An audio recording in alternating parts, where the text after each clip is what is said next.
മുയലും മുതലയും നല്ല സുഹൃത്തുക്കളാണ്. മുതല വസിക്കുന്ന പുഴയുടെ ഓരത്തുള്ള മാളത്തിലാണ് മുയലിൻ്റെയും താമസം. എല്ലാ ദിവസവും മുയൽ തിന്നുന്ന ക്യാരറ്റിൽ ഒരു പങ്ക് മുതലയ്ക്ക് കൊടുക്കും. മുതല അത് തൻ്റെ ഭാര്യയ്ക്കും കൊണ്ടു കൊടുക്കും.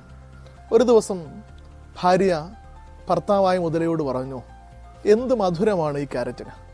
അങ്ങനെയെങ്കിൽ എല്ലാ ദിവസവും എപ്പോഴും ഈ ക്യാരറ്റ് തിന്നുന്ന മുയലിൻ്റെ ഹൃദയത്തിന് എന്ത് രുചിയായിരിക്കും.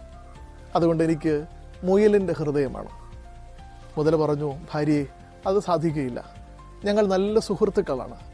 എങ്ങനെയാണ് അവൻ്റെ ഹൃദയം ഞാൻ കൊണ്ടുവരിക? ഭാര്യ സമ്മതിച്ചില്ല.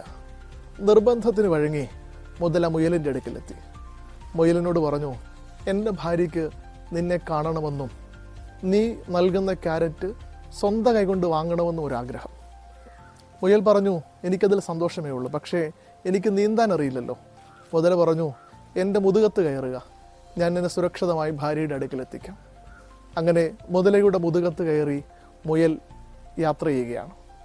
നദിയുടെ നടുക്കിലെത്തിയപ്പോൾ മുതല പറഞ്ഞു, നിന്നെ കൊണ്ടുപോകുന്നത് നിൻ്റെ ഹൃദയം എൻ്റെ ഭാര്യയ്ക്ക് നൽകാനാണ്. മുയൽ മുതലയോട് പറഞ്ഞു, പടയാ, എങ്കിൽ ഇത് ആദ്യമേ പറയുണ്ടായിരുന്നു. ഞാൻ എൻ്റെ ഹൃദയം മാളത്തിൽ വെച്ചിരിക്കുകയാണ്, അത് നമുക്കൊരുമിച്ച് പോയി എടുക്കാം. അത് വിശ്വസിച്ച് മുതല മാളത്തിൻ്റെ അടുക്കിലേക്ക് യാത്ര ചെയ്യുകയാണ്. കരയിലെത്തിയപ്പോഴേക്കും മുയൽ ചാടി മാളത്തിൽ ഒളിച്ചു. എന്നിട്ട് പറഞ്ഞു, നീ യഥാർത്ഥ സുഹൃത്തല്ല. ജീവിതത്തിലും ഇതുപോലെ ചിലരുണ്ട്.